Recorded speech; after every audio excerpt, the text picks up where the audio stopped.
ভাবুন তো, একদিকে ভয়ঙ্কর টাইফুন, অন্যদিকে অসহনীয় তাপদাহ। ঝড়ের আঘাত থেকে বাঁচতে যখন মানুষ নিরাপদ আশ্রয়ের খোঁজে ছুটছে, ঠিক তখনই প্রচণ্ড গরমে যেন পুড়ে যায় গোটা শহর। এমনই এক নজিরবিহীন পরিস্থিতির সাক্ষী হয়েছে হংকং। আবহাওয়া পরিষেবার তথ্য অনুযায়ী টাইফুন ডলফিনের উষ্ণ বায়ুপ্রবাহের প্রভাবে হংকংয়ে রেকর্ড হয়েছে ইতিহাসের সর্বোচ্চ তাপমাত্রা। রোববার শহরের প্রধান আবহাওয়া পর্যবেক্ষণ কেন্দ্রে তাপমাত্রা উঠেছিল ৩৬.৯ ডিগ্রি সেলসিয়াসে। ১৮৮৪ সালে তাপমাত্রা রেকর্ড শুরু হওয়ার পর এটি হংকংয়ের সর্বোচ্চ সরকারি তাপমাত্রা। এর আগে ২০১৭ সালের ২২শে আগস্ট টাইফুন হ্যাটোর প্রভাবে হংকংয়ের সর্বোচ্চ তাপমাত্রা উঠেছিল ৩৬.৬ ডিগ্রি সেলসিয়াস। অর্থাৎ প্রায় এক দশক পর সে রেকর্ডও ভেঙে গেল। তবে অবাক করা বিষয় হল, শহরের কিছু এলাকায় তাপমাত্রা আরও ভয়ঙ্কর পর্যায়ে পৌঁছেছে।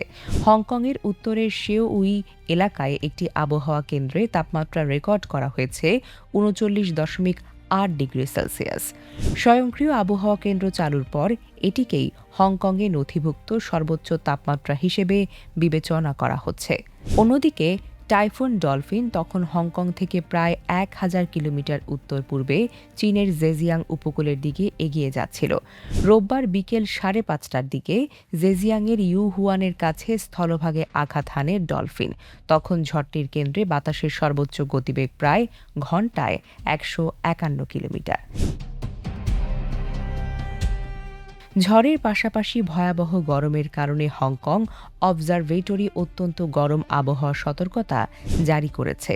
মানুষকে বেশি করে পানি পান এবং বাহিরে কঠোর শারীরিক পরিশ্রম এড়িয়ে চলার পরামর্শ দেওয়া হয়েছে।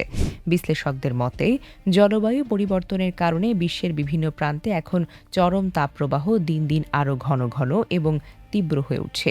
একদিকে ধেয়ে আসছে শক্তিশালী টাইফুন, অন্যদিকে ভাঙছে তাপমাত্রার রেকর্ড। প্রকৃতির এই দুই বিপরীত রূপ যেন আবারও মনে করিয়ে দেয় পৃথিবীর আবহাওয়া কতটা দ্রুত বদলে যাচ্ছে। Desk report, recap news.